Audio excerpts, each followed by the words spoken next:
बंदर और मगरमच्छ की कहानी। एक नदी के किनारे एक जामुन के पेड़ पर एक बंदर रहता था। उस पेड़ पर बहुत ही मीठे मीठे जामुन लगते थे। एक दिन एक मगरमच्छ खाना तलाशते हुए पेड़ के पास आया। बंदर ने उससे पूछा तो उसने अपने आने की वजह बताई। बंदर ने बताया कि यहाँ बहुत ही मीठे जामुन लगते हैं और उसने वो जामुन मगरमच्छ को दिए। उसकी मित्रता नदी में रहने वाले मगरमच्छ के साथ हो गई। वह बंदर उस मगरमच्छ को रोज खाने के लिए जामुन देता रहता था। एक दिन उस मगरमच्छ ने कुछ जामुन अपनी पत्नी को भी खिलाए। स्वादिष्ट जामुन खाने के बाद उसने यह सोचा कि रोजाना ऐसे मीठे फल खाने वाले का दिल भी खूब मीठा होगा।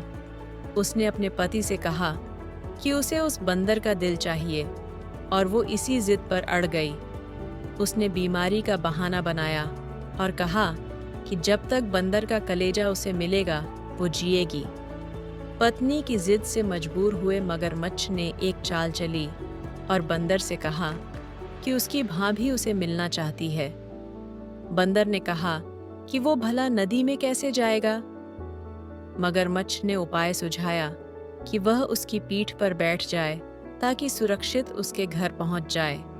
बंदर भी अपने मित्र की बात का भरोसा कर पेड़ से नदी में कूदा और उसकी पीठ पर सवार हो गया। जब वे नदी के बीचों बीच पहुंचे, मगरमच्छ ने सोचा कि अब बंदर को सही बात बताने में कोई हानि नहीं और उसने भेद खोल दिया कि उसकी पत्नी उसका दिल खाना चाहती है। बंदर का दिल टूट गया। उसको धक्का तो लगा, लेकिन उसने अपना धैर्य नहीं खोया। बंदर तपाक से बोला, ओह मेरे मित्र, तुमने यह बात मुझे पहले क्यों नहीं बताई?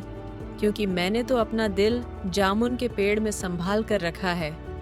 अब जल्दी से मुझे वापस नदी के किनारे ले चलो ताकि मैं अपना दिल लाकर अपनी भाभी को उपहार में देकर उसे खुश कर सकूं।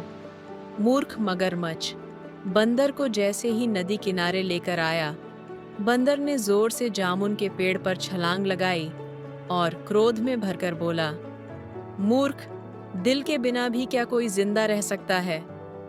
जा, आज से तेरी मेरी दोस्ती समाप्त। शिक्षा 1, मुसीबत के क्षणों में धैर्य नहीं खोना चाहिए। 2, अनजान से दोस्ती सोच समझकर करनी चाहिए। 3, मित्रता का सदैव सम्मान करें।